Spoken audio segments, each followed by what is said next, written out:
ฟังธรรมรักตัวของเราอย่าเมามัวหลงมายารีบตื่นขึ้นมาลืมตามองฟ้าวันใหม่รับฟังเพลงธรรมแล้วทำจิตให้สดใสฝึกตนฝึกใจให้หายทุกข์คลายลำเค็ญเกิดมาทำไมถามใจบ้างสิเกิดมาทั้งทีอย่าใช้ชีวิตเริงเล่นศีลธรรมจัญญาเมื่อหน้าว่าไม่จำเป็นบัณฑิตแลเห็นเหยียดเย็นยามเช้าเศร้าสวง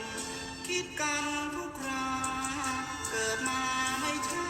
ก็ตายโลกยังวุ่นวายมีร้ายเลวหาเป็นห่วงแล้วเราเป็นคนยังวุ่นวายไปตามดวงตื่นมายังง่วงมารับฟังความเป็นจริง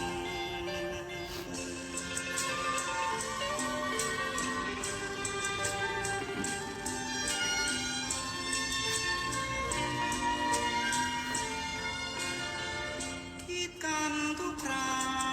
เกิดมาไม่ช้าก็ตายโลกยังวุ่นวายมีร้ายเลวหนาเป็นห่วงแล้วเราเป็นคนยังวนวายไปตามดวงตื่นมายังง่วงมารักฟังความเป็นจริง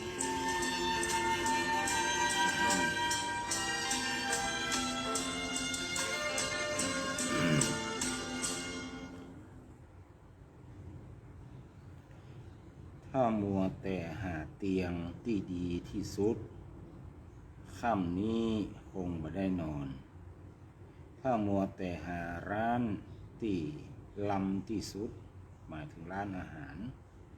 มื้อนี้คงไม่มีอันหยังตกถึงต้อง ถ้ามัวแต่หาคนที่ดีที่สุดชีวิตนี้คงต้องอยู่คนเดียวอย่าเสาะหาคนที่ดีที่สุดเพราะมันบ่มีตัวหาคนที่ดีกับเฮาก็พอขอนอบน้อมแด่พระรัตนตรัยขอถวายความเคารพพระมหาเถรานุเถระเจ้าคณะพระสังฆาธิการกุตนกุองค์ ขอเจริญสุขเจริญพรพ่อแม่ศรัทธาท่านสาธุชนพุทธบริษัททั้งหลายที่กำลังเปิดเครื่องรับฟังเถิดขึ้นสถานีวิทยุ 96.00 เมกะเฮิรตซ์วิทยุเพื่อพระพุทธศาสนาและจริยธรรมจังหวัดเชียงใหม่ของคณะสงฆ์จังหวัดเชียงใหม่จังหวัดที่มีพระพุทธศาสนาเป็นศาสนาประจำจังหวัดรายการเสียงธรรมเสียงทองหรือว่ารายการอู้จาภาษาธรรมกับเมืองล้านนาอาตมาภาพพระครูเมธีสุตากรหรือพระมหาสมบัติชวนะเมธีเจ้าวาดวัดผาบองมังคารารามนามมงคลในเขตกำแพงเมืองจันไนติดกับวัดพระสิงห์หลวงปะปกกับญาติโยมสาธุชนเช่นเคยแต่ว่าเขาก็ปะกันในช่วงนี้วันนี้ก็ปะกันในช่วงนี้ส่วนวันพรุ่งนี้ก็จะปะกันตั้งแต่บ่าย3 โมงเป็นต้นไปญาติโยมสาธุชนพุทธบริษัททั้งหลายปะพบกับญาติโยมพ่อแม่ศรัทธาอาตมาภาพก็จะได้นำสิ่งที่ดีมีประโยชน์นำมาฝากเป็นข้อคิดสกิดใจเป็นกำลังอกกำลังใจญาติโยมสาธุชนทุกท่านเพราะว่าท่านจะเนี่ยอย่างก็ตามบางคนบางท่านกำลังเนี่ยการเนี่ยงานบางคนบางท่านกำลังพักผ่อนอยู่ตอนนี้แต่วันนี้อาตมาภาพก็ดังที่ได้แจ้งญาติโยมตวาว่าวันนี้มีงานที่วัดควนข้ามาอาตมาภาพก็ได้ไปร่วมกับเพื่อนก็มีการทำบุญอายุของวัดทำบุญอายุของเจ้าวาดแล้วก็ทำบุญสืบชะตาหลวงวัดของเจ้าวาดตลอดถึงคณะสัทธาวัดควนข้ามาก็ได้ฉันเพลอย่างเรียบร้อยแล้วก็พิกมาที่วัด พักผ่อนเล็กๆน้อยๆก็ได้มาปะพบกับญาติโยมสาธุชนพุทธบริษัททั้งหลายญาติโยมสาธุชนทั้งหลายในช่วงแรกนี้ก็อย่างเช่นเคยอาตมาภาพก็จะได้นำ เอาประทีปชีวิตโดยพระศรีธรรมนิเทศท่านมหากมลโชติมันโตปริญธรรมเจประโยคอดีตเจ้าวาดวัดสันปะคอยอำเภอเมืองจังหวัดเชียงใหม่เอามาเสนอให้ญาติโยมทั้งหลายเพื่อเป็นข้อคิดวันนี้เป็นตอนที่12เรื่องชื่อเรื่องว่าเตือนตนนะคนบอกว่าคนเฮาเนี่ยมักจะทนบ่ได้เมื่อหันคนอื่นอู้ผิดทำผิดถ้าคนนั้นเป็นคนที่เฮาพอจะตักเตือนได้เฮาก็ต้องฟังเข้าไปตักเตือนทันทีแต่ถ้าหากตัวของเฮาไปทำผิดอู้ผิดมักจะทนได้มักจะเข้าข้างตัวเก่าว่าบ่เป็นหยังบ่มีไผฮู้บ่มีไผหันหรือถ้ามีคนฮู้คนหันก็จะมักพูดว่าบ่เป็นหยังเตื้อเดียวอยู่หรือเป็นครั้งแรกในชีวิตแล้วก็ให้อภัยแก่ตนเองคนเฮามักให้อภัยแก่ตนเองเสมอเข้าข้างตัวเองเสมอแต่จะไปยอมให้อภัยแก่คนอื่นได้ง่ายๆนักปราชญ์ท่านกล่าวว่าจงให้อภัยแก่ผู้อื่นแต่อย่าให้อภัยแก่ตนเองพระพุทธเจ้าตรัสไว้ว่าอัตนาโจทยัตตานังจงเตือนตนด้วยตนเองมีอธิบายว่าถ้ารู้ว่าตัวเนี่ยอู้ผิดทำผิดกึดผิดอย่าไปรอให้คนอื่นมาตักเตือนเพราะบางทีคนอื่นอาจจะคิดว่าบัจจัยธุระของตัวเก่าหรืออาจจะเกรงอกเกรงใจเฮาหรืออาจจะมันไส้เฮาเนี่ยอยากให้อู้ผิดทำผิดกึดผิดต่อไปแล้วเอาไว้สมน้ำหน้าในภายหลังเพราะมันมีภัยในโลกจะมาฮักเฮาหวังดีกับเฮาเหมือนตัวของเฮาเองเพราะฉะนั้นถ้าฮักตัวเอ็นดูต่อเก่าจงรีบตักเตือนตนเองตนเตือนตนของตนให้พ้นผิดตนเตือนจิตของตนได้ใครจะเหมือนตนเตือนตนไม่ได้ใครจะเตือนตนแช่เชือนแล้วใครจะช่วยฮื้อป่วยการทั้งหลายใครจะช่วยฮื้อป่วยการเขาตักเตือนเฮาอาจจะไม่ชอบอาจเกิดว่าเขาดูถูกเขาเข้าใจผิดเฮาบ่ผิดก็เลยกึดนะกันคนละมุมไปเพราะฉะนั้นถ้าหากเราหวังความเจริญก้าวหน้าหวังความถูกต้องแก่ตนเองตนต้องกล้าตักเตือนตนเองว่ากล่าวตนถ้าตนทำผิดอู้ผิดกึดผิดบ่ดีไปสงสารตัวเก่าเข้าข้างตัวเก่าบ่ดีให้อภัยตัวเก่าจงฟังตักเตือนตนเองแล้วรีบแก้ไขความประพฤติของตัวเก่าให้ถูกต้องแล้วเฮาก็จะสว่างไสวเหมือนพระจันทร์พ้นเมฆและหมอกฉะนั้นทำให้ท่านได้รับความสุขความสบายอันนี้ก็เป็นเรื่องของประทีปคือเครื่องมือส่องเดินทางของคนโบราณแต่ธรรมะนั้นเป็นเครื่องส่องทางชีวิตทั้งกลางวันและกลางคืนโดยพระเดชพระคุณท่านเจ้าคุณพระศรีธรรมนิเทศอดีตเจ้าวาดวัดสันปะคอยอำเภอเมืองเชียงใหม่นำมาฝากญาติโยมสาธุชนพุทธบริษัททั้งหลายในช่วงแรกนี้ ท่านสาธุชนพุทธบริษัททั้งหลายต่อไปนี้ก็คงจะเข้าเรื่องเข้าราวของธรรมะที่จะนำมาฝากญาติโยมในวันนี้ก็จะสิ่งที่จะสิ่งแรกก็เรื่องของว่าการเสียสละเพื่อนบอกว่าการเสียสละเพื่อช่วยหรือบูชาหมายถึงการจัดสรรรายได้หรือทรัพย์บางส่วนเป็นค่าใช้จ่ายประจำสำหรับการทำหน้าที่เกื้อกูลต่อผู้อื่นและสงเคราะห์ช่วยเหลือกันในด้านต่างๆการทำหน้าที่เกื้อกูลต่อผู้อื่นและสงเคราะห์ช่วยเหลือกันที่พึงปฏิบัติยามปกติเป็นประจ โดยใช้รายได้หรือทรัพย์ที่จัดสรรเตรียมไว้สำหรับแต่ละด้านนั้นมี5ด้านด้วยกันเนาะเขามีปัจจัยเนาะเขาจะต้องมีการเสียสละปัจจัยเพื่อว่าเป็นการพลีก็คือการเสียสละนะเสียสละอย่างพ้องประการแรกนั่นก็คือยาติพลีคือการสงเคราะห์ญาติอย่างที่สองอติทิพลีนะอติทิพลีคือการต้อนรับแขกประการที่สามบุพเปตพีการทำบุญอุทิศะเพื่อแก่ผู้ตายประการที่สี่ราชพรีก็คือถวายเป็นของหลวงหรือบำรุงราชการเช่นเสียภาษีอากรสุดท้ายเทวตาพรีคือทำบุญอุทิศะให้กับเทวดาทั้งหลายนี่แหละคือการเสียสละเอามีทรัพย์สมบัติทุกคนนั้นก็มีทรัพย์สมบัติโดยส่วนมากจะมีทรัพย์สมบัติที่มันมีก็มีแต่ก็มีส่วนน้อยคนเฮานั้นส่วนมากจะมีอยู่แล้วดังนั้นเมื่อเฮามีทรัพย์สมบัติแล้วก็จะต้องแบ่งออกเป็น5ส่วนอย่างนี้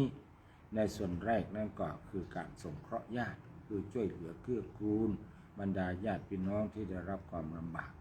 อย่างที่สองก็เอาไว้ต้อนรับแขกเมื่อแขกไปมาเป็นเพื่อนเป็นฝูงติดต่อกับการกับงานก็ดีหรือมาแอวหากันบางครั้งบางคราวอันนี้ก็มีการต้อนรับในส่วนหนึ่งนะเพราะว่าการต้อนรับนั้นมันเป็นลักษณะทำเกิดความประทับใจคนเมืองของเราแล้วคนไทยของเรานะเพิ่นบอกว่าก้นถึงฟากปากต้องถึงน้ำนะฟากก็คือไม้สาง ไม้คนไทยเพราะว่าไม้ไผ่นะที่เรามาสับแล้วเราก็มาปูพื้นพอเรานั่งบนบ้านที่ปูด้วยฟากปากต้องถึงน้ำคือเจ้าภาพต้องเอาน้ำมาต้อนรับเป็นต้นประการที่3บุพเปตพีคือการทำบุญอุทิศให้ผู้ตายนะผู้ตายก็คือจะเป็นลูกเต้าเราหลานพ่อแม่หรือว่าบุคคลผู้มีพระคุณต่อเราทั้งหลายที่เป็นได้ล้มหายใจจากไปเขาก็จะต้องทำบุญในโอกาสต่างๆเช่นว่าเดือนที่ปีใหม่ที่จะถึงเนี่ยถึงเวลาปีใหม่มาเขาก็ตานเข้าคือกับญาติพี่น้องเป็นต้นแล้วก็ราชพีก็คือการบำรุงเสียภาษีอากรสุดท้ายเทวตาพลีคือทำบุญอุทิศะให้กับเทวดาซึ่งจะเป็นเทวดาประจำตัวของแต่ละคนละท่านหรือว่าเทวดาที่รักษาหมู่บ้านรักษาบ้านจองห้องหอของเราเรียกว่าเจ้าตี้อย่างเช่นที่วัดเนี่ยมันก็มีเทวดาประจำวัดเนาะภาษาคนจะห้องกันว่าเสื้อวัดเสื้อก็คือเขานึกถึงเสื้อเนาะเสื้อนี่มีการปกป้องตัวเราเพื่อบ่ให้แสงแดดเข้ามาแผดเผาบ่ให้ฝุ่นควันหรือว่าสิ่งสกปรกมาถูกตัวเราเนี่ยคือแดดเป็นการป้องกันเหมือนกับเสื้อวัดก็คือเทวดาวัดนะคอยปกป้องคุ้มครองความปลอดภัยของผู้ที่อยู่อาศัยวัดจะเป็นเจ้าวาดพระภิกษุสามเณรขโยมก็ดีตลอดถึงคณะสัตยาที่มาวัดมาว่าเสื้อวัดก็คอยปกป้องรักษาอันนี้เรียกว่าเป็นเทวดาประจำวัดไปดังนั้นเทวดานั้นมีทุกของทุกที่แม้แต่เส้นหญ้าและวารีวารีก็มีเส้นหญ้าน้อยๆก็มีตามแม่น้ำแม่น้ำต่างๆก็มีเทวดาปกปักรักษาหมดนะดังนั้นคนเมืองเราเนี่ยจึงถือเวลาจะอุจจาระปัสสาวะหรือว่าทำอะไรอย่างที่มันค่อนข้างจะประมาทโดยตั้งใจหรือไม่ตั้งใจก็ตามเราก็จะมีการขอขมาลาโทษโดยเฉพาะเวลาเราเข้าไปในป่าในดอยเนาะมีธุระป่าดอยหรือว่าขับรถไปขยี้ต่างเราก็จะลงไปสิ่งที่เราจะก่อนที่จะเงี่ยวก็นะก่อนเทวดาชื่อเทวบุตรเทวดาหรือว่าเจ้าที่เจ้าต่างข้าขี้ข้าเหี่ยวจะไปตักไปต่อข้านะถ้าว่าผีตักกาเทวดาตักเนี่ยพลิกไปบ้านจองเนี่ยย่างเป็นป่วยเป็นเมื่อยเป็นไข้กันนะดังนั้นต้องมีการขอขมาก่อนนี่คือเฮาก็ทำบุญอุทิศไปคือแก่เทวบุตรเทวดาคนเมืองเฮานอกจากเขาจะต้านกับเข้ากับพ่อแม่ผู้มีพระคุณแล้วท่องดาขันนึ่ง เพื่ออุทิศส่วนบุญให้แก่เทพบุตรเทวดาทั้งหลาย วันนี้อู้ถึงเรื่องบุญการทำบุญก็คือการให้ทานรักษาศีลเจริญภาวนาวันนี้จะพูดเรื่องของการทานทั้งหลายทานแปลว่าการให้การให้ภาษาบ้านเขาว่าให้การทานนี่มันได้หมายความว่าเขาจะต้องทานให้ตู้ถึงพระอย่างเดียวนะญาติโยมทั้งหลายเอาให้พ่อให้แม่กับทานก็นี่ฮะเอาทานให้พ่อให้แม่อันนี้ไว้ทานให้เมียถ้าเด็ดใจทรัพย์นี่ก็ได้นะอันนี้ไว้ทานให้ผัวแต่เพื่อนอาจจะใจมันนิยมใจไปได้คำว่าทานแปลว่าให้จะใจกับใครก็ได้หมดอันนั้นใจกับใครก็ได้ทานสิ่งที่เป็นที่ตั้งแห่งการบำเพ็ญบุญเรียกว่าบุญกิริยาวัตถุหรือว่าสิ่งที่ก่อให้เกิดบุญมี3ต่างก็คือการให้ทานรักษาศีลแล้วก็เจริญภาวนาตั้งหลายบุญคืออย่างบุญคือความสุขคุณชาติอย่างหนึ่งเหมือนให้ความสุขความเย็นกับผู้ทำมันมาหันตัวมันมีตัวมีติ้นถ้าอยากจะได้บุญแท้ๆกับโหจะหาที่ไหนมาให้เหมือนที่ว่าทุกเจ้าข้ามเรือไปทุกเจ้าบ่มีสตางค์ให้ก็เลยบอกว่าจะเอาบุญให้คนขับเรือบอกว่าก็ท้วงกับบุญนะมึงโหจะแย่อย่างไร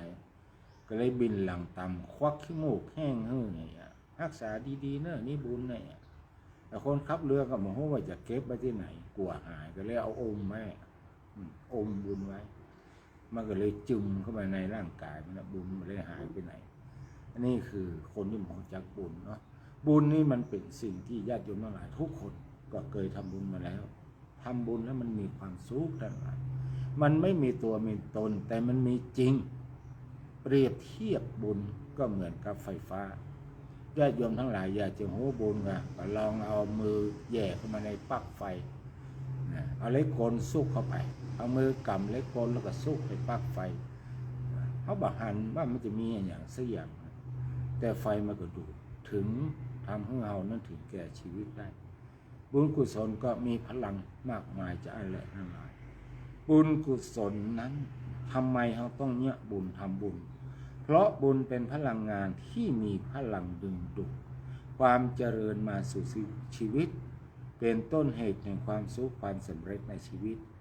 ถ้าบุญน้อยอุปสรรคในชีวิตก็นักถ้าบุญนักอุปสรรคในชีวิตก็น้อยถ้าบุญอ่อนกำลังลงหรือบุญหมดบาปที่เราเคยทำไว้ก็จะได้โอกาสส่งผลทำให้ชีวิตของเรานะมีอุปสรรคต่างๆนานาเช่นเจ็บไข้ได้ป่วยก็มีความสุขหมดอำนาจวาสนาเสียชื่อเสียเสียงเสียเกียรติยศแม้แต่คนที่ฮักกันก็หมดฮักแม้แต่ทรัพย์สมบัติที่มีอยู่น้อยนิดก็ยังรักษาไว้บ่ได้ฉะนั้นการจะมีทรัพย์สมบัติทุกอย่างและความสมบูรณ์พร้อมในชีวิตเราต้องมีบุญ ที่มากเพียงพอ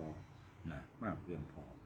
แม้แต่การที่จะเป็นพระพุทธเจ้าก็ดีบรรลุธรรมอย่างใดอย่างหนึ่งเราก็ต้องมีบุญต้องสั่งสมบุญไว้ญาติโยมสาธุชนพุทธบริษัททั้งหลาย ทีนี้การทำบุญนั้นญาติโยมสาธุชนทั้งหลายเวลาเอาไปตานกันเข้าพระเจ้าก็จะปั่นปอนก็จะมีต่อเนื่องว่าบุญกุศลที่ท่านทั้งหลายได้กระทำบำเพ็ญในวันนี้ส่งไปหาผู้ตายมันจะกลับกลายไปเข้าทิพย์น้ำทิพย์10 ประการเข้าทิพย์น้ำทิพย์10 ประการมีอย่างอ้อมทั้งหลายเข้าทิพย์น้ำทิพย์10 ประการบอกว่าเราจะตานอย่างก็ตามแต่มันจะแปรสภาพตามความปรารถนาของผู้ที่เราอุทิศส่วนบุญกุศลคือผู้ที่ตายไปเป็นเพศเป็นผีนั่นแหละจะได้เข้าทิพย์น้ำทิพย์10 ประการเข้าทิพย์น้ำทิพย์10 ประการนั่นก็คืออย่างที่1นั่นก็คือน้ำอุทกังอันนางหรือว่าน้ำเป็นเข้าทิพย์น้ำทิพย์นี่เป็นน้ำทิพย์ก็คือน้ำดื่มกินอย่างที่2นั่นก็คือ1 นึ่งข้าวเนาะนึ่งข้าวสองน้ำสามยานพาหนะทั้งหลายอย่างแรกนะเป็นข้าวนะจะเป็นข้าวหุงไอ้มากข้าวหุงมันจะกลายเป็นข้าวหุงไอ้มากข้าวเหนียวมันก็เป็นข้าวเหนียวอย่างที่สองนั่นก็คือยานพาหนะยานพาหนะเมื่อเราไปเมืองผีนั่นอาจจะนั่งอย่างกับบอกว่านะนั่งอย่างว่าก็ไปตามพบตามชาติของเพื่อนประการที่สี่ก็คือที่อยู่อาศัยมันจะกลับกลายเป็นบ้านจองห้องหอเมื่อเราได้พักอาศัยบางคนก็เป็นปราสาทขึ้นอยู่ที่บุญวาสนาใครได้ทำนักน้อยมากใดประการที่ห้านั่นก็จะเป็นดอกไม้นะดอกไม้เนี่ยบางทีบางครั้งคนที่มันมีจินตนาการมันมีบางเป็นผู้ที่อยู่ในโลกมันก็จินตนาการคือคิดว่าดอกไม้นั้นมันมีประโยชน์บางคนก็คิดว่าปลูกไม่อย่างดอกไม้มันมีประโยชน์กินก็ไม่ได้อีน่ะคนเพิ่นแยกพระเจ้า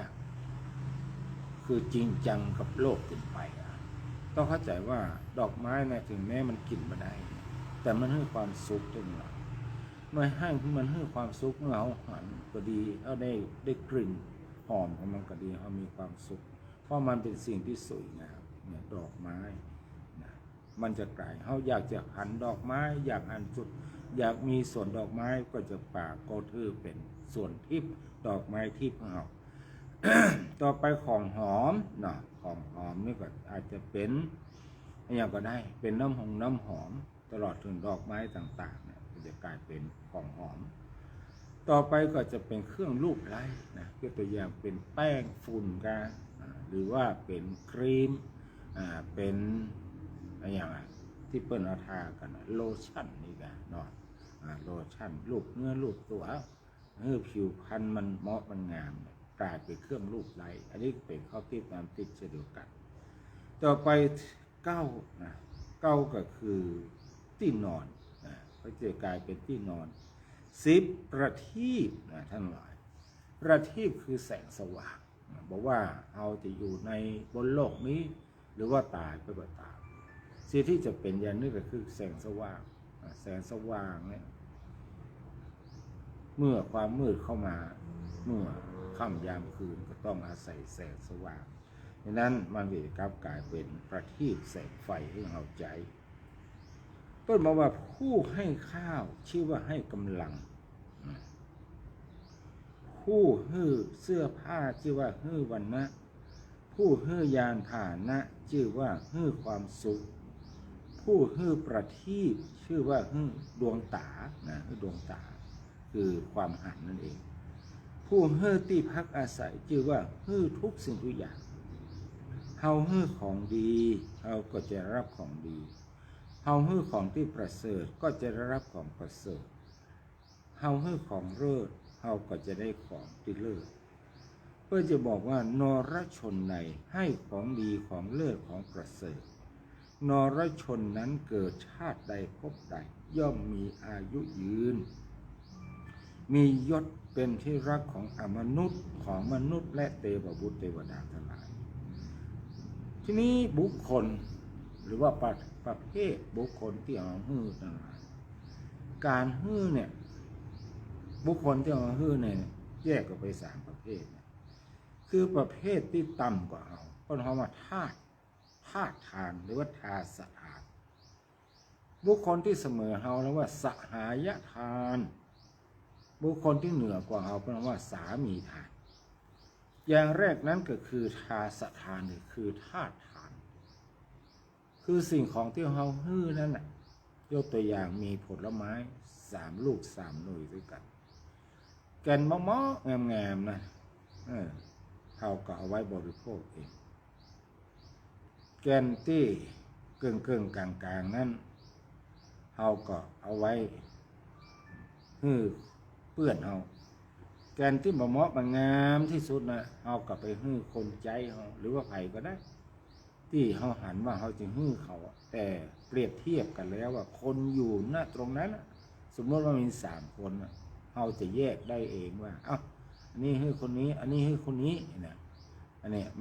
มันจะแบ่งเป็น3 อย่างนี้ท่านหลาย ในอย่างแรกธาตุสถานคือการฮื้อสิ่งของที่มันด้อยกว่าที่เราบริโภคที่เรากินเปรียบไปกับเหมือนสิ่งของที่เราฮื้อธาตุกินเจ้านายจะกินของดีๆธาตุก็จะกินของที่บอกให้ดีตัวใดนะอย่างที่สองนั้นสหายทานคือการฮื้อสิ่งของที่เสมอกันเฮากินเฮาใจสอยเฮาบริโภคจะได้เฮาก็แบ่งปันฮื้อกับคนที่เอาฮื้อนั้นอย่างนั้นอันนี้เรียกว่าเป็นสหายทานคือฮื้อแบบเพื่อนนะฮื้อแบบเพื่อนฮื้อเพื่อนได้กินเสมอกันนะอย่างสามีทานเนี่ยสามีแปลว่าเจ้านายหรือจะเรียกว่าผู้ใหญ่ก็ได้ผู้ใหญ่ในที่นี้ได้แก่ผู้มีพระคุณทั้งหลายได้แก่พ่อแก่แม่ตลอดครูบาอาจารย์หรือพระสงฆ์องค์เจ้าที่เป็นเคารพนับถือของญาติโยมสาธุชนทั้งหลายเปิ้นก็จะเอาสิ่งดีๆให้พระสงฆ์องค์เจ้าเอาให้พ่อให้แม่ได้กินก่อนหรือว่าบางทีคนวิเศษได้แก่ลูกๆหลาน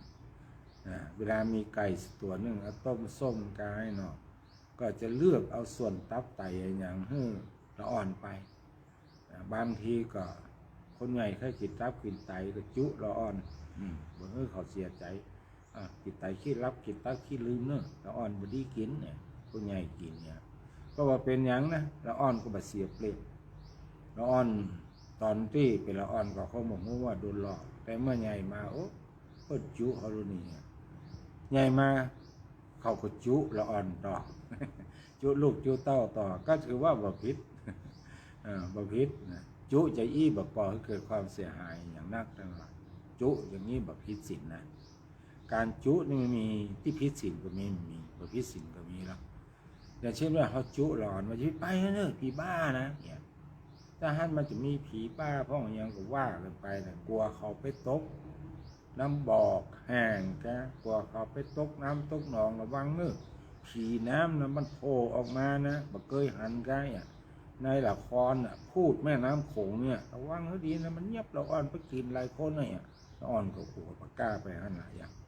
เพราะอย่างนั้นละอ่อนก็จะไปอันนี้จุอย่างนี้นี่บอกเป็นอย่างญาติโยมตั้งหลายอันนี้ถือว่าใจเป็นมุสาแต่ว่าจุก็เกิดความเสียหายต้องเสี่ยงเงินเสี่ยงทอง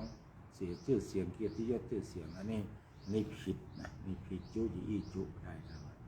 อันนี้คือประเภทของการเพื่อตามที่นี่การตามเนี่ยมันจะได้บุญมากบุญน้อยก็อยู่ที่เจตนา3 ขณะ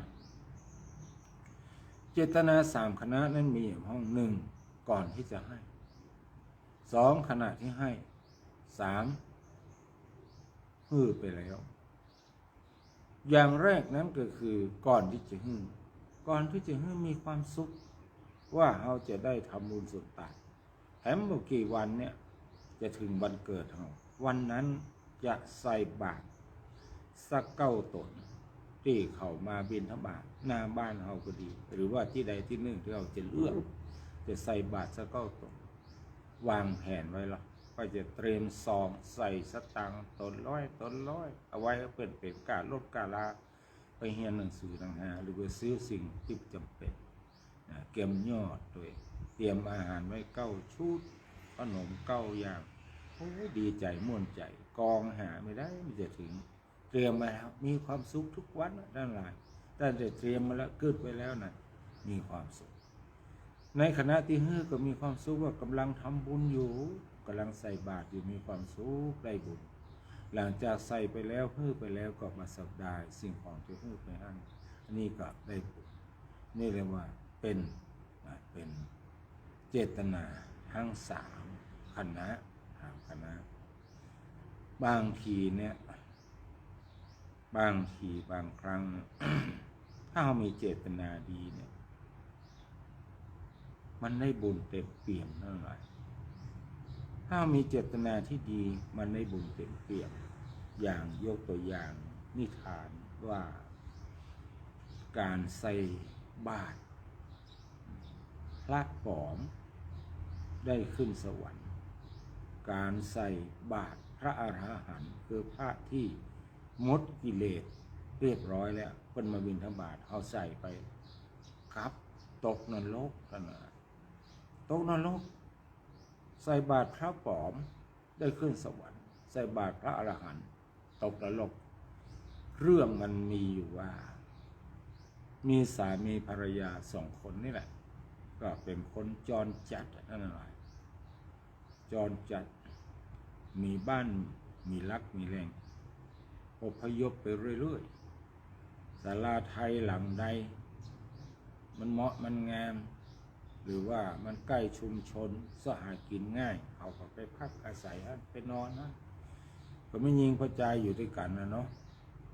ก็จะเว้นทำมันอย่างกันก็บอกว่านะก็ทำให้ฝ่ายผู้หญิงนั้นตั้งท้องแพ้ท้องเราไม่ยิงแปรตองบางคนเขาอยากนั่นเขาอยากนี่บางคนเขาอยากส้มโดยส่วนมากเขาอยากส้มที่ได้ยินมานี่นะแต่คนนี้แปลกเขาอยากกินอาหารของพระราชาปัดทองอยากอย่างบางอย่างเขาอยากอาหารที่เปิ้นเอามาให้พระราชาสวยเอาเป็นปัญหาละบอกเขาผัวต้องไปซอกมาให้ข้าให้ได้เนี่ยบางฮื้อเลยข้าจะตายอย่างแน่นอนนะถ้าไม่ได้กินนี่นะพวกก็ฮักจะเนี่ยจะได้เนี่ยจะเอาอาหารจากพระราชาที่พระราชากินเนี่ยมาให้เมียกินได้ยังไงกึดกันวางแผนกันโอ้ไปหันใจเมื่อเช้าทุกเจ้าไม่ไปบิณฑบาตในพระราชวังเฮ้ยบางวันก็มา2 ตน 3 ตนบางวันก็มากี่ตนบางวันก็มา5 ตนพระราชาไปใส่ทั้งวันหรอกได้ละได้วิธีแล้วว่าใจตู้ว่าใจเจ้าสักอย่างวางแผนแล้วก็มี2 สามีภรรยาวางแผนเนี่ยใจดีนะเขาจะไปซื้อจีวรที่ร้านอีจลีที่ซื้อล่มใบบุญก็มีสตางค์นี่ไหนไม่เป็นอย่างตัวไปยืมเอาค่ะยืมอย่างไรเพิ่นไปเฮ้ยอย่างไรแบบใจเอายืมโดยมันต้องบอกเพิ่นอะค่ะหันเจ้าวัดผาบองนะจ้างตากผ้าไว้ตั้งหลังเนี่ยหลังกุฏิน่ะหลังห้องน้ำอ่ะตัวเป็นลักเกี่ยวเอามาเลยบัดผัวมันเข้าท่าดีแต่วันนี้หันตู้ลุงเตวขึ้นเหนือมาได้ไปเสาะผ้าสักชุดเลยนะก็ใจก็ไปลากผ้าเอามาได้มาเรียบร้อยแต่งตัวเป็นตู้เจ้าแล้วเขามีกันมาฝึกหัดเตวกุมผ้าจะได้ ฝึกกุมฝึกเตวจนเหมือนขนาดนั้นนะก้มหน้าลงให้หน่อยเอาบาดกองคอเตี้ยวกว่าเมียมันพออย่างอี้ประทุกนะไอ้กะเข้าท่าถูกต้องนะสุดยอดมันพวกที่ออกงานได้เลยตัวมันพวกตัวเจ้าก็ไปบินทบาทกันนะบางบางวันก็มา4-5 ตนบางวันก็มา2-3 ตนพระราชาเป็นเตรียมไว้หลายชุดมากองตัวเจ้าแต่หลายเตียวมาเนี่ยตัวเจ้าปลอมก็แวบเข้าถอยก้นเป็นไปต่างหลังนั่นแหละตัวเจ้าอื่นประกาศไปตัวเจ้าตนสุดท้ายนี่มันเกรงหรอกท่าทางดีสำรวมมากบ่เร็วว่าไปสักอย่างก้มหน้าก้มตาทอดสายตาพอประมาณพระราชาหันแล้วเกิดความเลื่อมใสบอกเคยหันตัวเจ้าในสักเตื้อเพิ่นอยู่วัดไหนจะถามก็มาถามบอกก่อนตัวเจ้า2-3 ตนเพิ่นไปตัวเจ้าเนี่ยก็ไปไม่รู้เพิ่นเตี้ยวโดยอาการสงบเสงี่ยมพระราชาก็เลยส่งผู้สอดแนมมหาอำมาตย์ผู้ใกล้ชิดพระราชาท่านจงสะกดรอยติดตามตัวเจ้าองค์นี้ไปแล้วว่ามันอยู่วัดไหนนะอำมาตย์ก็สะกดรอยตามไปตัวเจ้าก็ไปนะไปห่างไปตัวเจ้าเริ่มเหลียวซ้ายแลขวาจากนั้นก็แวบเข้าในป่าโขงไปเปลี่ยนชุดเป็นเจ้าบ้านเอามาฐานอาศัยเลยเป็นเจ้าบ้านป้าต้องเป็นจีอี้รู้นี่นะก็เลยสะกดรอยตามปรากฏว่าตัวเจ้าปอดนี่เอาเข้าไปหิ้วเมียมันกินก็ไปสอบถามเรื่องราวใหม่ๆก็คิดว่าจะยับไปให้พระราชาประหารชีวิตสักกะมอยนะโกรธแค้นเป็นพิเศษแต่เมื่อไปถามแล้วก็ ก็เอ็นดูอ่ะเขาก็เป็นคนทุกข์คนจนเลยแต่เมียก็ทำมาแปรตองเนี่ย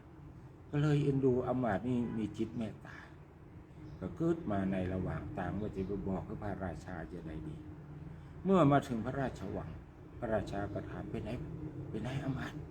เป็นเสี่ยวกันหรออำมาตย์เป็นไหนเป็นตัวเจ้าวันไหนแน่คือหม่อมฉันนี่นะพระราชาพระยามีพ้นเกล้าหน่อยหม่อมฉันก็สะกดลอยไปเรื่อยๆนะพอถึงบกล้องถึงแนวป่าเปิ้นหายตัวแวบเลยอ่ะพระราชาดีใจมากๆโอ้อีกะนี่แสดงว่าเปิ้นเป็นพระอรหันต์มีอิทธิฤทธิ์นั่นน่ะก็เล่าเรื่องมาแค่นี้แหละพระราชาก็เกิดความภาคภูมิใจทั้งหลายดีใจว่าก่อนหน้านั้นก็ใส่บาตรพระธรรมดาวันนี้ดีใจได้ใส่พระอรหันต์ตั้งแต่นั้นมาก็เกิดปิติในบุญในกุศลที่ตัวเก่าทำไว้นั้นจนใกล้จะสวรรคตก็ได้สั่งเสียยังอำมาตย์ก็ดีที่เป็นเพื่อนตลอดถึงบอกให้พระราชาองค์ต่อไปนะขอให้ปฏิบัติตามหิดหอยตัวเก่าที่เคยปฏิบัติมาตอนเจ้าให้ใส่บาตรจะอีเนอร์นี่นะอำมาตย์ก็จำกรรมไว้แล้วก็บอกพระราชาองค์ต่อมาอำมาตย์ก็ใส่ไปตัวทีนี้ใส่บาตรก็เจ้าวันนั้นพระราชาก็สวรรคตไปละเผาเรียบร้อยแล้วก็มาตั้งครัวใส่บาตรแถมที่นี้ก็มีพระอรหันต์แต่เนี่ยนะญาติโยมทั้งหลายพ้นมดจดจากกิเลสนะออกจากฌานสมาบัติมาใหม่ๆแท้ๆนะพระราชาองค์ใหม่ก็ใส่อำมาตย์ก็ใส่แต่ในใจอำมาตย์นี่บัดเชื่อสักหน่อยอันนี้มันต้องตุปลอมแน่ๆใส่ไปด้วยความที่ว่ามันมีความเริ่มใส่แต่จำเป็นต้องใส่ตามคำสั่งที่พระราชาเพื่อนสั่งไว้ก่อนที่จะ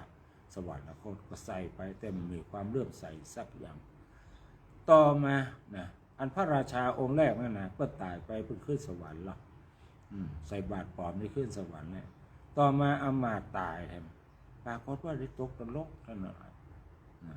ตกนรกเพราะจิตใจนั้นมันบ่ได้บุญเนี่ยคืดว่าที่ตัวใส่ไปนั่นเป็นตุปลอมคืดจะอันอยู่ตลอดเวลาอันนี้คือเป็นเรื่องของเจตนาอย่าง3อย่างเนี่ยก็สำคัญอย่างที่2วัตถุคือสิ่งของที่เรามาทำบุญเนี่ยก็ต้องบริสุทธิ์นะได้มาด้วยความบริสุทธิ์โดยทรัพย์สมบัติที่หามาได้ไม่ได้ไปลักไปจกโกงขโมยเพิ่นมานี่ก็จะได้บุญเต็มเปี่ยมแล้วก็ทั้งผู้ให้ผู้รับก็มีศีลบริสุทธิ์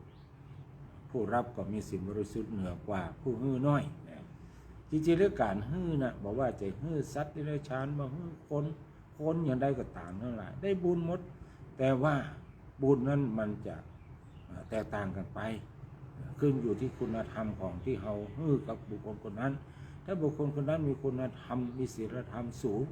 เราก็จะได้บุญนักเรียกว่าให้กับสัตว์ตั้งแต่เล็กๆน้อยๆใหญ่ๆตลอดถึงคนทุกระดับได้บุญได้กุศลหมดเลยนะอันนี้เป็นเรื่องของบุญฉะนั้นเปิ้ลจะบอกว่าอย่าประมาทในบุญเราทั้งหลายเกิดมาจากบุญบุพเพกตบุญญาตาคือบุญกุศลที่เราได้สั่งสมเอาไว้ในชาติปางก่อนเราจึงได้เกิดมาเป็นมนุษย์สัตว์ในโลกนี้มีมากมายหลายอย่างหลายพันชนิดหลายล้านชนิดนี่อย่างเขาต้องเกิดเป็นคนเนี่ยเขาไปเกิดเป็นที่กลุ่มมันไปเกิดเป็นมดส้มเมื่อเขาจี้มาใส่แกงข้าวหวานเขามันย่ำไปกินเกิดเป็นไข่แมงมันอยู่เลิกๆแล้วเขาคูดเอามาแปลงจอมเขาก็ไม่ได้เกิดไปเป็นจานเขาเกิดมาเป็นคนก็จึงว่าเป็นโชคดีแล้วที่เขาได้เกิดมาเป็นคนโชคดีแล้วที่เขารักษาตัวตนให้มีอายุยืนยาวจนถึงวันนี้โชคดีแล้วที่ได้เกิดมาเป็นมนุษย์โชคดีแล้วที่ได้เป็นเจ้าพูดเกิดมาในร่มเงากาสาวพัสในร่มเงาพระบรมของพระมหากษัตริย์ไทยถือว่าเป็นความโชคดีของเราทั้งหลาย เพราะฉะนั้นเราอย่าประมาทในบุญเมื่อสั่งสมบุญบ่อยๆ สุโขปุญญสะอุจโยการสั่งสมซึ่งบุญนำสุขมานะปุญญานิปรโลกัสมิงปฏิฐาโหนติปานินันตินะบุญเป็นที่เปิ้งของสัตว์ทั้งชาตินี้และชาติหน้าเวลาล่วงเลยมาแล้วนะ40 กว่านาทีช่วงนี้แม่น้อยโทรเข้ามาได้แล้วเนอะเป็นช่วงของแม่น้อยเนาะแม่น้อยตลาดนัดบ้านดอนอำเภอป่าซางจังหวัดลำพูนโทรเข้ามาได้เลยนะแม่น้อยเนอะวันนี้แม่น้อยจะมีอะไรมาฝากกับศรัทธาญาติโยมสาธุชนก็โทรเข้ามาได้เลยฮัลโหลฮัลโหลแม่น้อยอยู่ไหนนะเจริญพรแม่น้อยเจ้ากาไว้ซะเจ้าทานพระครู เอาเลยแม่มีอย่างเก่าวันนี้ว่ามาเลย วันนี้ภัยธรรมชาติเอาคืนเนาะเขาป่านี่ว่าที่ท่านพระครูประพัดแล้วนะเจ้าเนาะเจ้าภัยธรรมชาตินำถูกปีนี้เบิดปี54เสนาไข่ให้ไข่ห้องบ่มีน้ำตาเป็นกำเสนาเพิ่นมาตอบสายเวลามีน้ำมีนักเลือหลายยามหอดกะนายหอดคืนแต่เจ้าอันนี้แหละนะเอาอาหนูเถ่าธรรมชาติเจ้าเอาคืนว่าหือเผาป่าเขาก่อฝ่าฟื้นพอเพิ่นเอาคืนเป็นจะอีเจ้าอันว่าต้นไม้ยึดน้ำเงาน้ำไหลน้ำหลังลงเขาบ่มีอย่างอีกห้ามก็บ่ฟังก็เป็นดิ้นก็เลยตกขึ้นน้ำถูกเดินนายเวลาฝนตกน้ำก็ถูกไปดินก็สไลด์ไหลไปลงถ่วงน้ำถูกตีไหนตีหันก็โอ่งเพราะน้ำมันถูกพบเป็นขิมเบิกเป็นแต่หมูเฮายุดเขากันเตอะขี้โคตรขิมเบิกมันตุยนำมาใครธรรมชาติโตโลกโลกาเมืองนอกเมืองนาเมืองกันหมดเจ้าจึงจินต่อไปลูกหลานตันเต่าจักหมอกได้เจ้าสักกี่องศานะขณะนี้ตอนหลุนเฮากาถึงเดินเมษาอยู่บ่ได้เป็นเฮิรนกระจกควันรถควันไฟระเบิดกระนายสัมควันผิดเจ้าควันจากไฟป่าควันจากเข้าเผาเป็นPMเจ้าเลยนะเพิ่นหือยุดเผาตี1 กุมภาถึงปลายมีนา2 เดือนเด้อเจ้าถ้าหากฝ่าฟื้นหากฟื้นไปเผาดาวเทพมันเจ้าเลยนะโดนยับติดคุกโดนปรับเทียมกาลายปั้นเลยนะเสียเงินเด้อเจ้าขยะไปใหม่เฮาบ่ต้องเผาเป็นปุ๋ยเด้อเจ้าเอาใส่ถุงใหม่โบดพลาสติกเฮาก็เอาขายโบดแก้วกระนายบ่ได้ขายเจ้า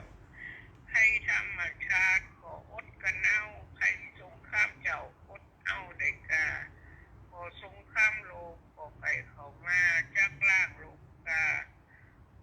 หรือ3 หกใหม่พระพุทธธรรมพระสงฆ์ทั้งหลายคือ3 หกใหม่เด้อเจ้าสตาดามุตตายปี69โลกเป็นเจ้าเลยนะคนต่างประเทศเมืองนอกเมืองนาจะหนีเข้ามาเมืองไทยถ้าล่างโลกเตหรือ3 หกใหม่รัตนไตรัย3 ดวงเขียวเขาอยู่กันไปตึกพอมีแก่เฒ่าลูกมาเมื่อเจ้าไหวพระสวดมนต์เปิดฟังธรรมะผู้เจ้าผู้ต้นไหวพระสวดมนต์วันคำเจ้าขอรัตนะคุณพระเกี่ยวเก่าคุ้มครองผู้เจ้าเลยนาถ้าสงครามโลกเกิดเลยนะขอผู้เจ้ากาหลอดมุดเถิดเจ้าไหวพระเจ้าเจ้าขอบคุณหลายๆโยมแม่เอ้ยโอ้สุดยอดเจ้าน่ะโยมแม่น้อยตลาดนัดบ้านดอนตำบลแม่แรงอำเภอป่าซางจังหวัดลำพูนนำข้อคิดมาฝากญาติโยมสาธุชนทั้งหลายว่าธรรมชาตินะมันจะปีกมาทำลายเฮาเนอคนที่เผาป่าเผาดอยเนาะเผาป่าเผาดอยก็กลายเป็นควันพิษนะ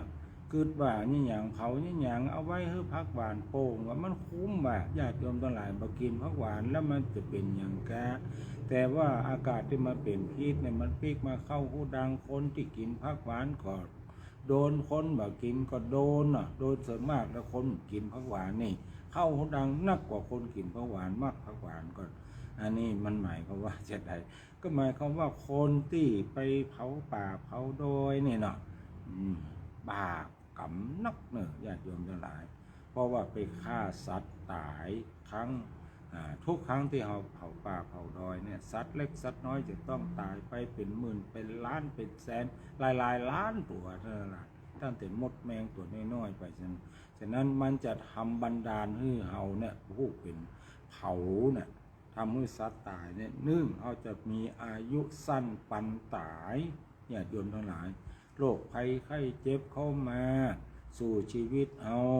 ความตายก็เข้ามาสู่ชีวิตเอา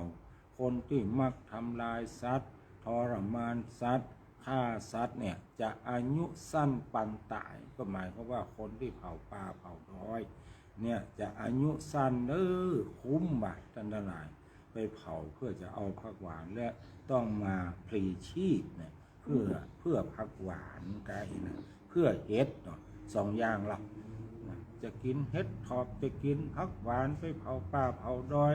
บางทีแลนกันอย่างการหล่นเข้าโกนไม้ตัวเดียวเผาไม่เป็นดอยไปนะไม่เป็นดอยอันนี้แหละเป็นบาปเป็นกรรมติดตัวติดตนเป็นเนอะแล้วบัดเดียวกฎหมายบ้านเมืองเพิ่นก็เอานักแถมเอาละแม่น้อย แม่น้อยมีอย่างต่อทำน้อยนึงนะเจ้าเขาป่านะเจ้าเอา นี่จะถ่ายกันว่าเนาะต้นไม้นึ่งต้นแป้งไม้ขีดไตลาดไม้ขีดนึ่งกาดเขาไม้ถึงป่า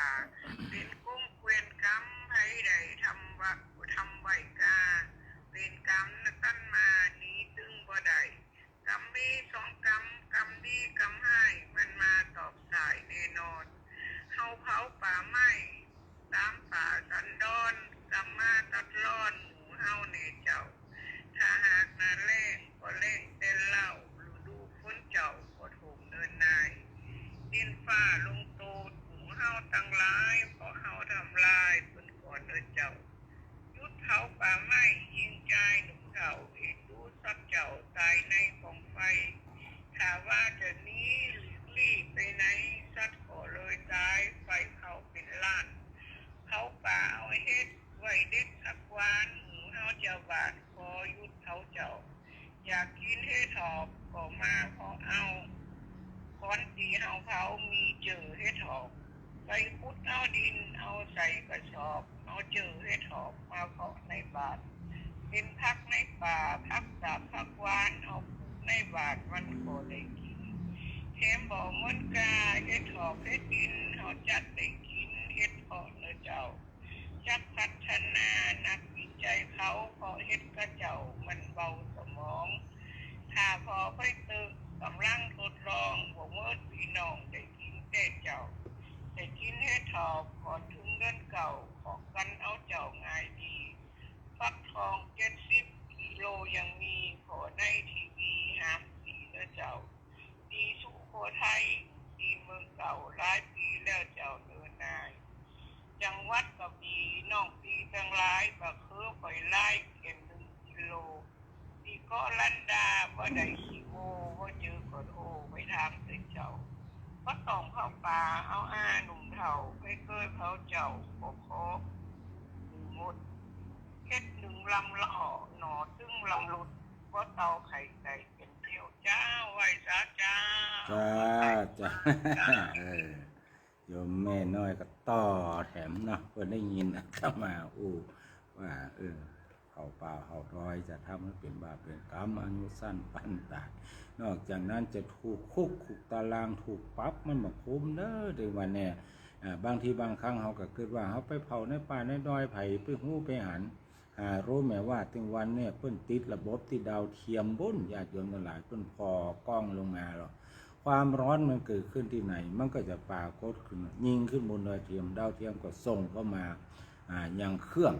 บนโลกนี้ เจ้าหน้าที่ก็เปิดพอมันอยู่ซื่อนี่รู้นี่คนใส่เสื้อสีนี้อย่างนี้อย่างนี้มาที่นี่เปิ้นก็ไปสืบไปสวนมาเงียบโตไปเรื่องไปราวติดข้อติดตารางเสียชื่อเสียเสียงเด้อญาติโยมทั้งหลายฉะนั้นก็ยุดได้ขอยุดก็คือยุดนะเพิ่นว่ายุดเผาป่าไม่ใช่ว่าจุกแล้วมาเผานะหมายความว่าห้ามเผานั่นแหละก็มาเล่นศัพท์กันแถมเนาะญาติโยมทั้งหลายเล่นศัพท์คำศัพท์เนาะเพราะว่าหยุดเผาป่านี่หยังหยุดยังไงหยุดนี่หยังเผาป่าต้องมาเพื่อเขียนป้ายที่ไปให้นี่หรอกนี่เป็นก็เรื่องตลกบ่ได้เนาะมันมีหยังโยมแม่สมเนออนุโมทนาโยมแม่สมอังคณาเนาะนี่เป็นฟังจากเชียงรายพอเชียงรายเพิ่นท่านอาจารย์รัตนเมธีใจญะมงคลแก้วกว้างนะสลีปิงเมืองขอบคุณท่านอาจารย์เนอคุยากศนนี่ขอทางเฟซบุ๊กเนาะเฟซบุ๊กแล้วก็คุณอนันต์ยอดยาเนาะอนันต์ยอดยาขอต่างเฟซบุ๊กเช่นเดียวกันคุณนภัสวรรณวังมณีเนาะขอต่างเฟซบุ๊กเนอะโมทนากับทุกคนทุกท่านบอกว่าขอต่างเฟซบุ๊กก็ดีหรือว่าฟังทางสถานีวิทยุ 96.00 เมกะเฮิรตซ์ในเวลานี้ก็ขอโมทนากับทุกคนทุกท่านที่เอาท่านทั้งหลายได้ให้ความสนอกสนใจในเรื่องของธ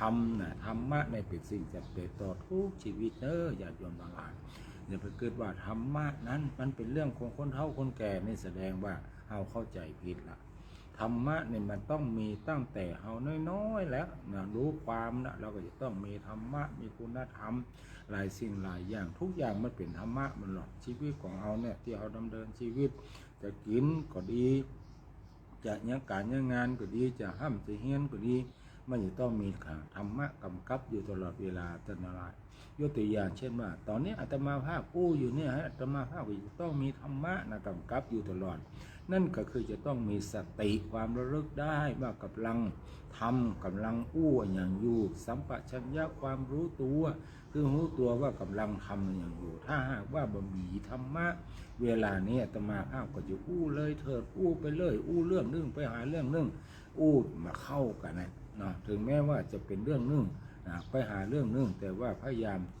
จักใหญ่ให้มันเข้าเป็นอันนึงอันเดียวกันแต่ถ้าหากว่ามันมีสติเนี่ยก็จะว่าสเปะสปะว่าไปเรื่อยดังนั้นก็คนเราเนี่ยจะต้องมีธรรมะอยู่ตลอดเวลา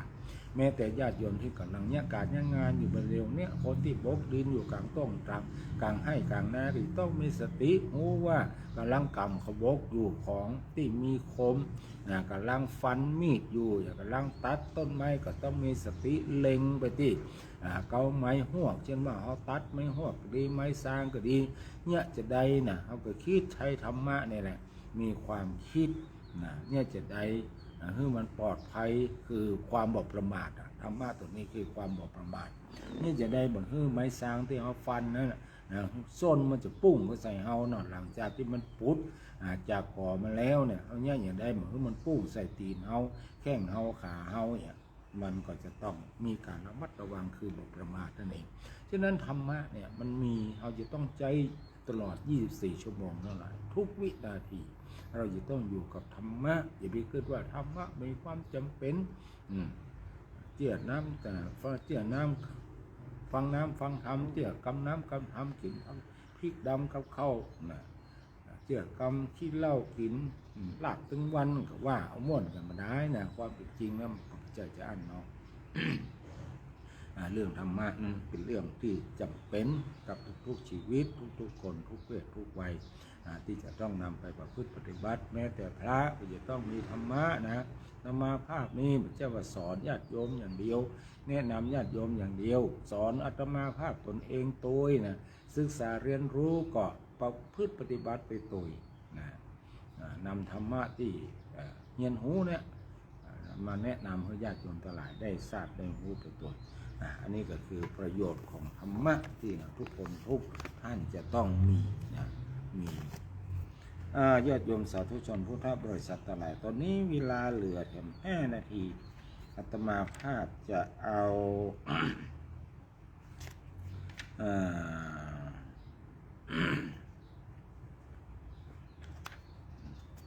นิทานนิทานธรรมบทเรื่องสั้นมาบอกกับญาติโยมทั้งหลายว่า เรื่องอนัตถปุจฉกะพราหมณ์เรื่องไร้ประโยชน์จื่อมันนะพราหมณ์คนหนึ่งสงสัยว่าพระพุทธเจ้าทรงทราบสิ่งที่เป็นคุณประโยชน์เท่านั้นหรือว่าทรงทราบสิ่งที่ไม่เป็นคุณไม่เป็นประโยชน์ด้วยเราจะเข้าไปทูลถามพระองค์ดูกึดจะอ่านแล้วจึงเข้าไปเฝ้าพระพุทธเจ้าทูลถามว่าพระพุทธเจ้าข้าพระองค์เห็นจะทรงทราบแต่สิ่งที่เป็นคุณเป็นประโยชน์เท่านั้นกระมังสิ่งที่ไม่เป็นคุณไม่เป็นประโยชน์คงจะไม่ทราบพระองค์ตรัสว่าท่านพราหมณ์เราตถาคตทราบทั้งสิ่งที่เป็นประโยชน์และสิ่งที่บ่เป็นประโยชน์ถ้ากระนั้นได้โปรดตรัสบอกสิ่งที่ไม่เป็นประโยชน์แก่ข้าพระองค์ด้วยเถิดพระเจ้าข้านะบอกสิ่งที่บ่เป็นประโยชน์เถิดข้าพระองค์กำเตอะอีกนะพระบรมศาสดาจึงตรัสบอกเป็นคาถาว่าการนอนตื่นสายหนึ่งนี่บ่เป็นประโยชน์ทั้งหลายลูกควายนี่บัดตันได้กินเปิ้นหรอลูกเจ้ากินพักยอดปลายลูกควายได้กินพักยอดเกาอย่างที่สองความเกลียดค้านนะความขี้ค้านเนี่ยถือว่าเป็นอบายมุขปากทางของความฉิบหายนะหนึ่งในข้ออบายมุขคือความเกลียดค้านความเป็นคนดุร้ายเนี่ยดุร้ายนี่ก็บดีท่านทั้งหลายดุร้ายคนเฮามีศักดิ์มีสีเหมือนกันหมดเราไปดุร้ายใส่ไปนะแม้แต่สัตว์ก็ยังไม่ชอบการผัดเพี้ยนเวลาเนี่ยผัดเพี้ยนเวลาบาฮักษาเวลาเหมือนกับว่าบาฮักษาสัจจะกับตัวเก่าบอกว่าจะลุกเวลานี้บรรลุจะเนี่ยการเวลานี้บัญญะเนี่ยอันนี้เรียกว่าผัดเพี้ยนเวลาบางอาจารย์เขาเรียกแปลว่าการขี้เศร้านะขี้เศร้านี่เป็นลักษณะคนขี้รับขี้นอนเนาะการเดินทางไกลคนเดียวเนี่ยการเดินทางไกลคนเดียวนี่ก็บดีเนี่ยเยอะมากเพื่อนที่บอกว่าคนเดียวหัวหาย2 คนเพื่อนตาย3 คนสบายนะคนเดียวหัวหายเพื่อนบุกเพื่อนฆ่าก็ตายมาได้มีใครเป็นพยานนะคนเดียวหัวหาย2 คนเพื่อนตายยังช่วยเหลือกันได้อยู่3 คนนี่สบายละมีคนได้ช่วยเหลือเกื้อกูลเอา3 คนสบายชอบเป็นชู้กับภรรยาคนอื่นอันนี้ก็ท่านบดีแต่เหมาะทั้งหลายเนี่ยบดีเลยเนี่ยนี่คือสิ่งที่บดีที่พระพุทธเจ้าตรัสไว้ว่าการนอนตื่นสายความเกียจค้านความเป็นคนดุร้ายการผัดเพี้ยนเวลาการเดินทางไกลคนเดียวและความ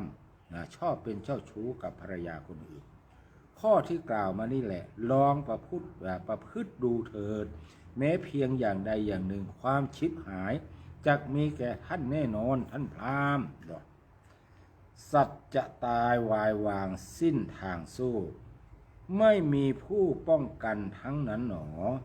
ให้มีฤทธิ์สิทธิ์ศักดิ์มาหักคอจะต้านต่อความตายอย่าหมายเลยเมื่อถึงคราวล้มตายต้องวายวอดไม่มีรอดดอกหนานิจาเอ๋ยไม่ทันไรไปจากมิอยากเลยมันลงเอยเพราะตายกลายเป็นดินนี่เป็นพุทธสุภาษิตส่งท้ายในวันนี้ด้วยอำนาจผลบุญผลกุศลคุณงามความดีบุญกุศลที่ญาติโยมตั้งอกตั้งใจรับฟังพระธรรมเทศนาตลอดถึง